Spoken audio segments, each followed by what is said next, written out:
이사야 44장 1절에서 8절 말씀을 가지고 처음과 마지막이 되신 여호와 하나님이라는 제목을 가지고 함께 은혜를 나누고자 합니다.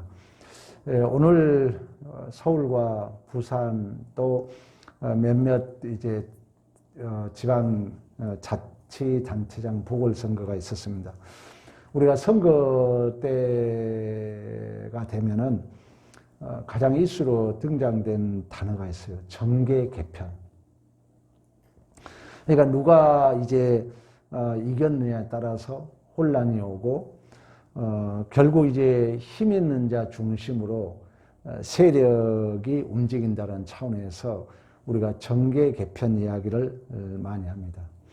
여기에는 이제 결국 이기는 자가 힘을 갖기 때문에 수단과 방법을 가리지 않는 그런 이제 아쉬움이 좀 있죠.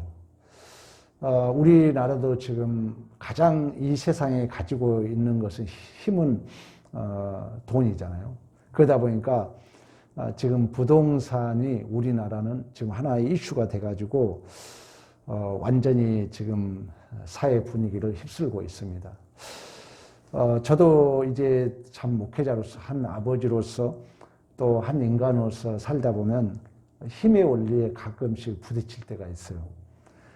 물론 이제 제 모습이 여러분들에게 비춰지는 모습도 있겠지만 공동체 생활을 하다 보면은 힘의 원리에 나도 거기에 부딪히게 되고 오늘 또 이제 그런 어느 모임에 다녀오면서 교회에 왔는데 하나님이 그런 깨달음을 주더라고요. 우리 성도들도 얼마나 이 힘의 원리 속에 힘든 삶을 살고 있을까. 또 우리 자녀들도 이런 힘의 원리 속에서 얼마나 힘든 삶을 살고 있을까. 또 타락한 후에, 인류가 타락한 후에 가장 안타까운 것은 힘이 곧 권위가 되고 힘이 곧 질서가 되고 힘이 곧 이제 가치가 되는 그 사회가 형성됩니다. 여러분들이 창세기 읽어보면은 함의 후손이 가나안 족속이 돼요. 거기에 붙여진 이름이 니므롯이고 세상에서 용사 또는 용감한 사냥꾼이라는 이름이 붙어지고 그 니므롯의 후손들이 아수르가 되고 그 니므롯이 바벨탑이 됩니다. 그 바벨탑의 힘의 원리 속에서 결국 이제 하나님을 외면한 모습을 우리가 볼 수 있습니다. 이사야 활동 시대에도 마찬가지입니다. 이 세상은 우는 사자와 같이 두루 삼킬 자를 찾는다고 그러잖아요. 그러니까 이제 우리 유다 백성들이, 이스라엘 백성들이 이집트에서 430년 동안 종살이하고 약속의 땅 가나안 땅에 들어갑니다. 이제 들어가서 통일왕국을 이루지만 이제 솔로몬의 아들 르호보암 시대의 분단의 아픔을 겪고 그때부터 이제 국가가 형성되면서 수없는 힘의 원리의 소용돌이에 휩싸이게 됩니다. 애굽 그리고 아수르. 그러니까 그 막 이제 힘의 균형이 이렇게 왔다 갔다 한 시대에 이사야 선지자가 활동했어요. 우시야 왕이 죽던 해 요담 그리고 아하스 왕 기억나잖아요. 그리고 여러분 알잖아요. 히스기야 왕. 우리가 알고 있는 왕들 그 시대에 이사야 선지자가 활동했던 시대입니다. 아하스 왕이 아수를 의지하고 아람과 북이스라엘이 침공하니까 바람의 낙엽처럼 마음이 흔들렸던 것처럼 여러분 히스기야 기억나잖아요. 히스기야 왕이 결국 이제 아수르에게 잘 보이려고 심지어는 성전에 있는 이 금, 은을 벗겨서 드리고 나중에는 너 나라를 바쳐라 할 때 결국 그 편지를 앞에 놓고 눈물로 통회했던 기억나잖아요. 그때 히스기야에게 하나님이 내 눈물을 보았고 내 기도수를 들으라고 말씀했던 것처럼 그러한 이제 힘의 원리 소용돌이 속에서 이제 이 유다 백성들이 쉽게 말하면 하나님의 백성들이 하나님을 잊어버려요. 그리고 이제 세속주의, 물량주의, 번영주의, 쉽게 말하면 인본주의에 눈이 어두워서 자기들도 같이 힘을 가지려고 우상을 숭배하죠. 그리고 하나님의 율례와 법도를 잃어버립니다. 그래서 하나님이 그 징계 수단으로 힘의 원리에 내버려 둬버려요. 나중에 아수르 다음에 우리가 바벨론에 의해서 이제 또 포로로 잡혀갑니다.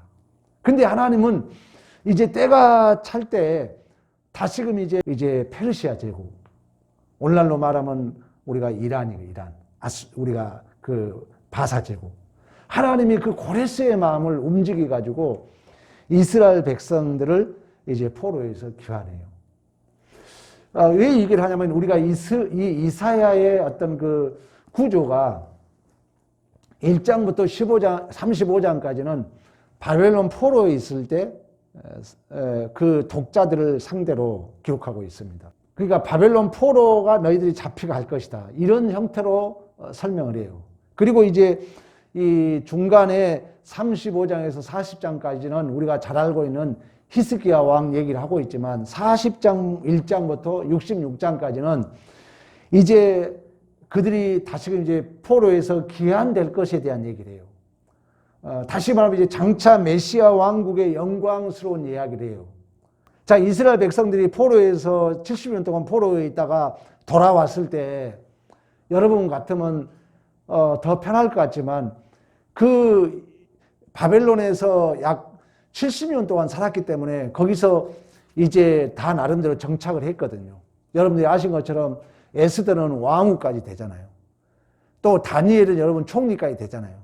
그 정도로 이방 나라에서 정착된 거예요. 근데 다시금 이제 생활권을 옮겨야 되거든요. 우리도 구원받았다는 것은 새로운 피조물이잖아요. 새로운 피조물이기 때문에 어떻게 보면은 삶이 더 익숙할까 낯설까? 훨씬 더 낯선 거예요. 이 말은 뭐냐면은 우리가 실행해야 할 삶의 내용들은, 삶의 가치들은 훨씬 낯설다는 거예요. 원수를 사랑해야 되는데요.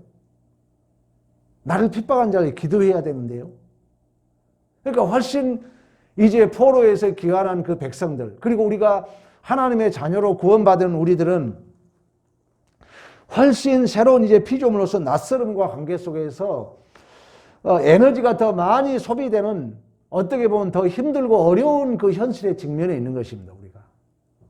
그때 하나님께서 이제 주신 말씀이 오늘 뭐라 하냐면, 여전히 우리가 직면해서 이제 새로운 피조물로서 살아야 되지만 우리의 삶의 정황은 여전히 힘의 원리 속에 살잖아요. 그 속에서 하나님이 뭐라 하냐면, 야, 내가 창조주다. 쉽게 말하면, 야, 내가 섭리자이고 내가 심판자다. 모든 역사의 주인이 하나님이시다. 이 모든 존재와 인생이 하나님의 장중에 붙들려 있다. 이 얘기를 지금 하는 것입니다. 그래서 여러분, 우리가 1절, 2절 계속해서 그런 말씀을 하고 있는 것처럼 우리가 힘의 원리 속에 온갖 아픔과 상처 속에 살아가잖아요. 다시 말하면 우리가 이 약속의 땅 가나안 땅에 들어와서 여전히 힘의 원리의 소용돌이 속에 살다가 힘의 원리 속에 이제 포로로 잡혀갔어요. 그리고 다시금 이제 귀환했어요. 귀환했지만 세상은 변하지 않고 있어요. 나는 변했는데. 그러니까 어떻게 보면 더 신앙생활이 옛날보다 우리가 하나님을 믿는다는 것은 하나님을 믿기 전보다도 더 불편함이 많을 수 있어요. 더 낯설음이 많죠. 아까 예를 들었던 것처럼 내가 원수를 사랑해야 되고, 나를 핍박한 자를 위해 기도해야 되고, 우리가 참아야 되고, 견뎌야 되고, 하나님을 닮아가야 되고. 이제 우리는 그동안 죄와 사망 속에 살던 자들이 어느 날 하나님의 나라가 내 안의 역사 속에 침투해 들어와서 이제 새로운 피조물이라고 우리를 선언했기 때문에 하나님의 자녀로 우리가 살아야 된다는 거예요. 그러니까 어떻게 보면 더 힘들고 더 어려운 어떤 현실에 직면해 있는 그런 차원에서, 야, 이제 너희들이 새로운 피조물이야. 너희들이 이제 새로운 곳으로 이사 왔어. 근데 새로운 곳에 와서 우리가 이제 개척자의 삶을 살아야 되잖아요. 쉽게 말하면. 그런 현실 속에서 오늘 위로를 주고 있는 거예요. 쉽게 말하면. 그래서 1절 우리 봅니다. 나의 종 야곱아, 내가 택한 이스라엘아, 이제 들으라. 이제 들으라. 너희가 이제 이제라는 것은 새로운 어떤 분위기 전환적인 내용이잖아요. 이제 들으라, 이 말은. 그러니까 이제 너희들이 새롭게 구원받았고, 또 너희들이 바빌론 포로 갔다 이제 다시금 포로 귀환이 될 것이다. 이사야는 지금 그 얘기를 하는 거예요. 들으라. 내가 너희를 택했다. 야곱과 이스라엘의 관계는 제가 설명했잖아요. 수없이 했으니까 반복하지 않습니다. 그리고 2절에 너를 만들었고 너를 모태에서부터 지어낸 너를 도와줄 누구다? 여호와라는 거예요. 그러니까 우리가 이런 하나님이 믿어졌을 때 우리는 힘의 원리에 내 존재를 맡기지 않는 거죠. 하나님이 그 얘기를 하는 거예요. 야, 내가 너를 만들었다. 너를 모태에서 너를 지었다. 우리가 여러분 뱃속에 있을 때는 우리가 나에 대해서 아무것도 모르잖아요. 하나님이 우리를 만드셨고 이미 태어나기 전에 에서와 야곱 속에서 내가 너를 복중해서 선택했다고 말씀했던 것처럼 그분이 우리를 도와준다는 거예요. 문제는 뭐냐면은 우리가 약속의 땅 가나안 땅에서 이제 포로 잡혀가 다시 돌아왔잖아요. 돌아왔음에도 불구하고 지금 원저자적 입장에서 본다면 그들이 이 말을 들었어요, 못 들었어요? 안 들었잖아요. 우리 말라기서 봤던 것처럼. 이렇게 했어도 안 들었어요. 다시 말하면 야, 내가 너희를 지명했어. 너희를 복종해서 만들어서 내가 너를 도와줄게. 근데 여전히 안 됐잖아요. 결국 이제 로마가 결국 유대를 지배하잖아요. 그럼 오늘 우리 살아가는 우리들에게 똑같은 말씀을 주는 거예요. 너희가 구원받았다면 세상 의지하지 말고 야, 내가 너를 지명했어. 내가 너를 만들었어. 내가 너를 도와줄게. 하나님만 바라보라는 거예요. 하나님만 의지하라는 거예요. 2절 계속해서 나의 종 야곱 내가 택한 여수라나 두려워하지 말라. 여수라나는 우리가 정직한 자, 공의로운 자 또는 이스라엘 백성들을 부를 때 하나의 애칭이라고 그래요. 학자들이 그렇게 해석해 놓은 게 있어요. 여러분 사랑하는 사람의 뭐 애칭이 있는 것처럼. 그러면서 뭐라면 두려워하지 말라고 그래요. 그러니까 이 두려워하지 말라는 것은 아까 말씀했던 것처럼 이제 새롭게 포로에서 귀환했을 때 오늘날 우리들로 말하면은 우리가 구원받았지만 삶의 정황은 변한 게 없다는 거예요. 근데 나는 새로운 존재라고 우리 하나님이 선언했어요. 그럼 나는 새로운 가치를 실현해야 돼요. 똑같은 가치를 실현한 게 아니라. 그러니까 더 염려스러워요. 왜? 낯설음은 제가 그런 얘기 했잖아요. 낯설음은 우리에게 두려움을 주거든요. 근데 낯설음을 감당했을 때 우리가 새로워지거든요. 그래서 하나님은 자꾸 우리에게 낯선 경험하지 못한 삶의 정황 사건들을 접하게 합니다. 그랬을 때 내 틀이 깨지거든요. 내 규범이 깨져요. 그래야 우리가 새로운 걸 영입할 수 있거든요. 그래서 하나님은 그런 차원에서 오늘 뭐라고 합니까? 두려워하지 말아라. 나는 목마른 자에게 물을 주며 마른 땅에 시내가 흐르게 한다. 3절에 그 얘기를 합니다. 이 말은 뭡니까? 여러분 물 하면 뭐가 생각나요? 생수의 강은 뭐라 했어요? 네? 요한복음에 뭐라고요? 성령이라고 그래요. 내가 너에게 성령을 주겠다는 거예요. 요한복음에 우리가 한번 찾아볼까요? 요한복음 우리 7장에 한번 가봅니다. 37절부터 우리 또 갑니다. 39절까지 시작. 명절 끝날 곧 큰 날에 예수께서 서서 외쳐 이르시되 누구든지 목마르거든 내게로 와서 마시라. 나를 믿는 자는 성경의 이름과 같이 그 배에서 생수의 강이 흘러나오리라 하시니 이는 그를 믿는 자들에게 받을 성령을 가르쳐 말씀하신 것이라. 여기까지만. 아멘. 그러니까 하나님이 우리를 지으셨고 하나님이 우리를 도우시고 하나님이 우리에게 필요를 주시고 하나님이 여러분 6절에도 그 얘기하잖아요. 구원자라는 거예요. 그래서 하나님이 알파와 오메가 된다 그래요.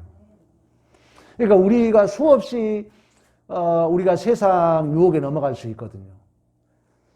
결국 이제 하나님이 이처럼 우주 만물의 역사의 주인이시며 우리의 모든 존재와 운명이 하나님의 계획 속에 하나님의 뜻 안에 하나님의 작정 안에 있는 줄로 믿습니다. 그러면 하나님의 계획과 여러분 작정에 최종적 목적은 뭔 줄 아세요? 약속 성취하는 거예요. 언약을 성취하는 거예요. 쉽게 말하면 나를 하나님의 자녀 만드는 거예요. 우리가 가장 신앙의 딜레마가 뭐냐면 우리도 세상과 동일하고 싶거든요. 제가 서두에 말씀해 나도 세상 사람과 동일하게 힘을 갖기를 원하거든요. 근데 하나님은 그건 내가 줄 테니까 너는 내 자녀다우라고 그러거든요. 우리 에베소서 한번 찾아볼까요? 에베소서 우리 1장으로 한번 가봅니다. 에베소서는 우리가 교회론에 대한 얘기를 합니다. 내가 누구냐를 묻고 싶으면 에베소서를 읽어보면 됩니다. 1장 우리 3절에서 6절까지 합독합니다. 시작. 찬송하리로다. 하나님 곧 우리 주 예수 그리스도의 아버지께서 그리스도 안에 하늘에 속한 모든 신령한 복을 우리에게 주시되 곧 창세전에 그리스도 안에서 우리를 택하사 우리로 사랑 안에서 그 앞에 거룩하고 흠이 없게 하시려고 그 기쁘신 뜻대로 우리를 예정하사 그리스도로 말미암아 자기의 뭐가 되게 아들들이 되게 하셨으니 이는 그가 사랑하는 자 안에서 우리에게 거저 주시는 바와 그 은혜의 영광을 찬송하게 하려는 것이라. 아멘. 자, 신앙의 최종적 목적은 뭐라고요? 내가 하나님의 아들 되는 거예요. 그러니까 하나님이 유업을 준다는 얘기도 쉽게 말하면 아들로 해석이 됩니다. 아들이 되면 다 주는 거예요. 그지 무엇을 주겠다 얘기하지 않아요. 왜? 아들은 자동으로 아버지의 모든 것을 상속받기 때문에. 근데 아까 얘기했잖아요. 제가 지난주에 또 깡통 얘기가 갑자기 생각나네. 아니 거지가 알고 봤더니 왕자의 아들이야. 임금의 아들이야. 야, 너 버리고 와라. 네가 그 두더지 같은 그 옷 버리고 와. 너 밥 얻어먹으러 다녔던 깡통 버리고 와. 숟가락도 버리고 와. 근데 숟가락은 못 버리고 오더라는 거예요. 그러니까 우리가 아까 얘기했던 것처럼 제2의 종으로 살았잖아요. 평생을. 그런데 우리가 새로운 피조물로 새롭게 이제 하나님의 자녀가 된 거예요. 훨씬 우리가 낯설음이 더 많은 거예요. 그러니까 예수 안 믿는 자보다 믿는 자가 훨씬 생각과 고민을 더 많이 해야 돼요. 왜? 우리의 삶이 새로운 삶의 정황이니까. 삶의 정황은 새롭지 않지만 내가 가치는 새로운, 내가 생각하는 가치는 삶의 현장은 연속선상에 있지만 내가 생각하는 내 존재는 이제 불연속 선상에 있거든요. 갑자기 어느 날 하나님의 나라가 내 안에 침투해 들어와서 너는 하나님의 자녀야, 아들이야 그러거든요. 그러니까 우리가 여전히 유혹을 받는 거죠. 그런 분위기 속에서 야, 내가 너를 만들었다니까. 내가 너를 지었어. 너 야곱에서 이스라엘을 만들었잖아. 내가 너를 도와줄 거야. 내가 알파와 오메가야. 두려워하지 말아라.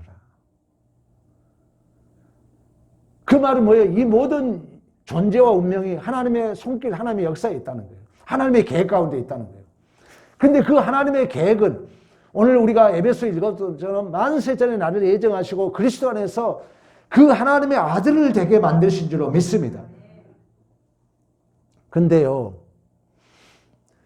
이 죄인이 하나님의 아들이 된다는 거, 우리가 잘못된 습관을 하나 고친다는 것은요, 엄청난 시간과 공간과 아픔이 필요합니다. 엄청난 값을 지불해야 돼요. 근데 우리가 믿음이 없으면 이걸 포기하게 됩니다. 여러분 어떤 문제 딱 떠오르면 벌써 내 선악과가 먼저 동원되잖아요. 내 성질 먼저 내잖아요. 이런 거 고친다는 것은요 엄청 힘든 거예요. 나는 나를 두고 한 얘기예요. 저도 잘못된 습관을 이렇게 많이 발견하거든요. 근데 그렇게 후회하고 하는데도 잘 안 고쳐져요. 그래서 여러분, 죄인들이 이제 발견되면 수사를 합니다. 그리고 재판을 받아요. 그리고 감옥에 가요. 근데 대부분이 죄인들이, 악한 죄인들이 뭐 2수, 3수 이렇게 늘어난 걸 보면은 우리 인간이 이렇게 쉽게 고쳐지지 않는다는 거예요. 야곱이 여러분 이스라엘로 고쳐지는 시간이 대략 몇 년이에요? 20년이잖아요. 야곱이 삼촌 라반의 집에 가서 7년, 14년을 라헬과 레아 때문에 헌신하고 6년 동안은 삼촌 양을 키우다가 허비하고 그 중에 10번이나 자기의 품삯을 바꿨다고 그러잖아요. 그런 것처럼 우리가 신앙의 성숙이라는 것은 쉽지 않습니다. 그리고 우리가 새로운 피조물로 산다는 것은 이 세상의 힘의 원리 속에서 수없이 절망감을 확인하거든요. 왜 그러냐면 세상에 지금 뭐 어느 날 자고 났더니 나는 의도하지 않게 상대는 부자가 돼 있는 거예요. 왜? 아파트 값이 갑자기 1, 2년 사이에 몇 억씩 올랐기 때문에. 뭐 상대적 박탈감이라 그러잖아요. 그러니까 이런 것 속에서 우리도 수없이 의기소침할 수 있고 낙심하고 절망할 수 있거든요. 똑같은 뉘앙스예요. 그런 분위기 속에 오늘 주신 말씀이에요. 야, 야곱아, 이스라엘아. 내 말 들어. 이제 내 말 들어. 내가 너를 지명했어. 내가 너를 만들었어. 내가 너를 복중에서 너를 지었어. 두려워하지 말아라. 내가 알파와 오메가다. 두려워하지 말아라. 반드시 하나님은 우리를 영광과 찬송을 받으시기에 합당하도록 하나님의 자녀로 실패함 없이 우리를 만들어 가신 줄로 믿습니다. 그 보증으로 성령을 주신다고 말씀했던 것처럼 그 보증으로 우리 안에 여러분 보혜사 성령이 내주하잖아요. 우리가 하나님의 이 계획이 실패함 없도록 반드시 이루겠다는 여러분 건물 우리가 살 때 보증금을 주는 것처럼 그 완벽한 보증으로 와 계신 분이 성령 하나님이신 줄로 믿습니다. 이 하나님을 의지해야 돼요. 그래서 이 하나님으로 말미암아 여러분 5절 봅니다. 5절 한 사람은 이르되 나는 여호와께 속하였다 할 것이며 또 한 사람은 야곱의 이름으로 자기를 부를 것이며 또 다른 사람은 자기가 여호와께 속하였음을 그 손으로 기록하고 이스라엘의 이름으로 존귀 여김을 받으리라. 반드시 이 성령의 보증으로 말미암아 이 넘치는 생수의 강으로 말미암아 내가 하나님의 자녀라는 것을 반드시 항복하고 고백하게 될 것을 말씀하고 있는 것입니다.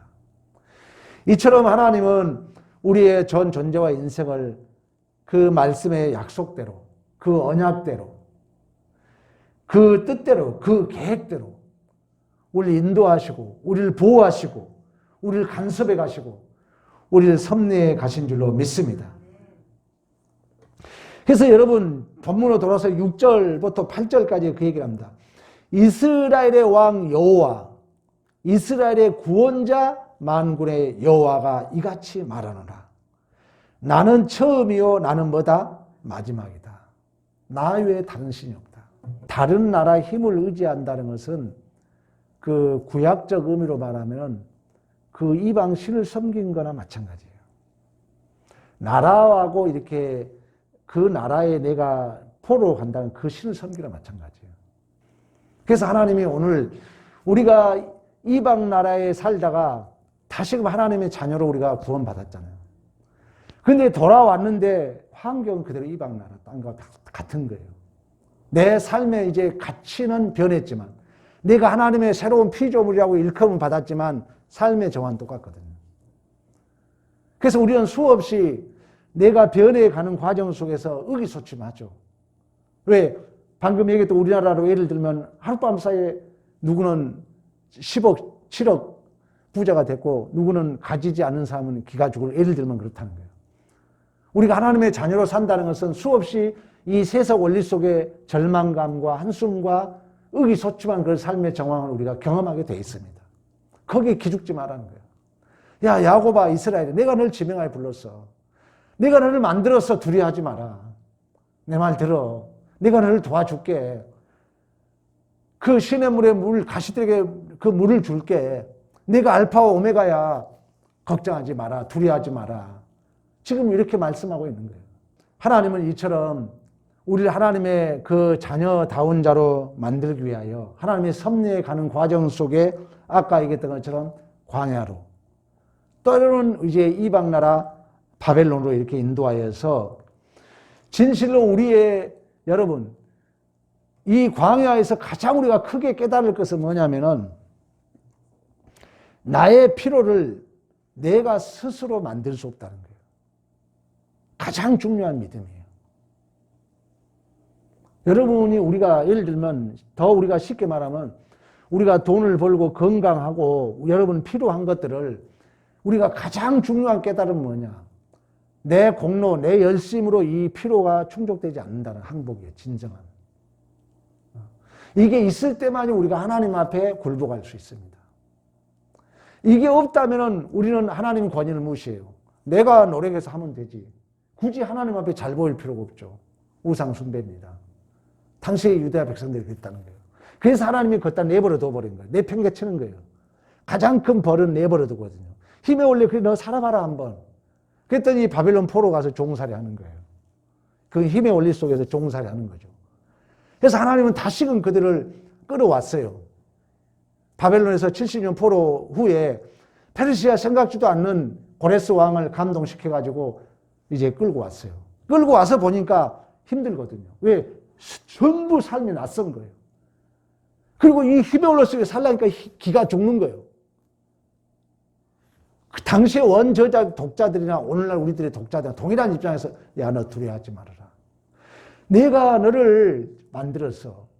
내가 너를 태중에서 너를 지었어. 내가 너를 도와줄게. 두려워하지 말아라. 내가 알파 오메가야. 나 같은 신이 없어. 오늘 본문 얘기입니다. 이걸 진실로 안다 우리가 위로받을 수 있고 세상에 기죽지 않을 수 있고 또한 우리는 하나님 앞에 더욱더 충성된 삶을 살게 될 줄로 믿습니다. 계속 얘기하는 거예요. 내가 아무리 자격 없다 할지라도 내가 아무리 여러분 세상 앞에 기죽는다 할지라도 내가 아무리 모자라다 할지라도 내 열심이 좀 부족하다 할지라도 하나님은 스스로 계신 그 여호와께서 우리를 만드시고 우리를 지어낸 그 여호와께서 우리를 도와주신 줄로 믿습니다. 하나님이 도와주면 못할 것이 없잖아요. 그 여호와 하나님이 야곱아 여호수라나 여수로나 이 정의로운 자야 공의로운 자야 이미 의인으로 우리를 일컫는 거예요. 너는 두려워하지 말아라. 우리 8절 봅니다. 8절 봅니다.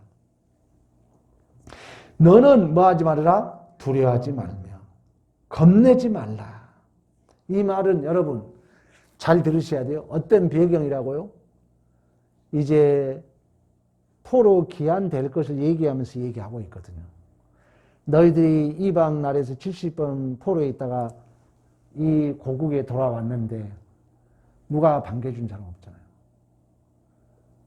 고국에 오니까 더 힘들잖아요. 왜? 황폐한 이 고국에 와서 성전 지어야 되고 우리가 역사적으로 보면 이제 어떻게 보면 삶은 더 낯선 거예요. 우리가 하나님의 우리에게 적용한 우리가 그렇다는 거예요. 우리가 하나님의 자녀로서 이 땅에 살아간다는 게 더 낯설죠. 아까 예를 들었던 것처럼 원수를 사랑하고 나를 핍박한 자를 기도해야 되고 우리가 하나님의 자녀로 산다는 것이 보통 더 큰 에너지가 필요하거든요. 그러나 이 세상은 힘의 원리로 살아간다는 거예요. 거기에 의기소침할 수 있고 기죽을 수 있고 낙심할 수 있고 절망할 수 있고 그런 배경 속에서 이 말씀을 주고 있다는 거예요. 두려워하지 말아라. 낙심하지 말아라. 내가 너를 지명했다. 내가 너를 지었다. 내가 너를 도와줄게. 야곱아, 이스라엘아, 여호수아나 두려워하지 말아라. 그러면서 8절에 너희는 두려워하지 말며 겁내지 말라. 내가 예로부터 너희에게 듣게 하지 아니하였느냐. 알리지 아니하였느냐. 너희는 나의 증인이라. 나 외에 신이 있겠느냐. 과연 반석은 없나니 다른 신이 있음을 내가 알지 못하였노라. 반석이 없다는 것은 누구밖에 반석이 아니라고, 누구밖에 반석이 없다고요? 하나님밖에 반석이 없는 줄로 믿습니다. 이처럼 여러분들이 하나님의 자녀로 살아간다는 것은 수없이 꼭 기억해야 돼요. 우리 안에 낯선 거예요. 불편한 거예요. 그 삶을 여러분들이 견뎌야 돼요. 교회 생활할 때 불편함과 낯설음이 있는 거예요. 충격받을 수 있어요. 왜 저러지? 그럴 수 있어요. 왜? 내 가치가 변했기 때문에. 그걸 감당해야 돼요. 그랬을 때 내가 변해요. 내가 깨져요. 내가 다듬어져요. 도망가면 안 됩니다. 거기에 의기소침할 때, 거기에 절망감 느낄 때, 거기에 우리의 한숨을 느낄 때 도망가지 말고 두려워하지 말아라. 내가 너를 도와줄게. 겁내지 말아. 내가 너를 지명하여 불렀어. 내가 너를 만들었어. 내가 너를 지었어. 성령을 너에게 줄 때께 내 말 들어라. 나밖에 반석이 없지 않느냐. 그 세속 물량주의의 세속주의에 의지하지 말아라. 기죽지 말아라. 그 주님 앞에 반석에 세운 집같이 그 하나님 앞에 뿌리를 내리고 살았을 때 우리는 비가 와도 창수가 나도 흔들리지 않는 복 있는 삶을 살게 될 줄로 믿습니다. 여러분, 우리들은 일평생 이 힘의 원리 속에 많은 상처들을 가지고 있어요. 힘 있는 자가 이긴 것 같고 큰 소리 친 자가 이긴 것 같고 오늘 하나님이 우리에게 이루어 주신 거예요. 야, 내 말 들어. 내가 너를 만들었어. 내가 너를 지었어. 내가 너 도와줄게. 나만 믿어. 반석이 나밖에 없어. 나 같은 신이 없어. 우리가 그렇다면은 여러분들 이 하나님을 만난다면은 우리가 그동안 세상 살아오면서 받았던 상처, 아픔 분명 치료받고 위로받을 줄로 믿습니다. 이 믿음이 있을 때 우리는 여호와는 나의 목자시니 내가 부족함이 없으리라는 고백을 할 수 있어요. 이 믿음이 있을 때만이 세상을 이길 수 있고 이 믿음이 있을 때만이 이 세속주의, 물량주의, 쓰나미처럼 밀려오는 이 번영주의 앞에 기죽지 않고 우리가 당당하게 하나님의 자녀로 살아가게 될 줄로 믿습니다. 이 믿음으로 승리하는 복된 삶이 되시기를 간절히 축원합니다. 우리 찬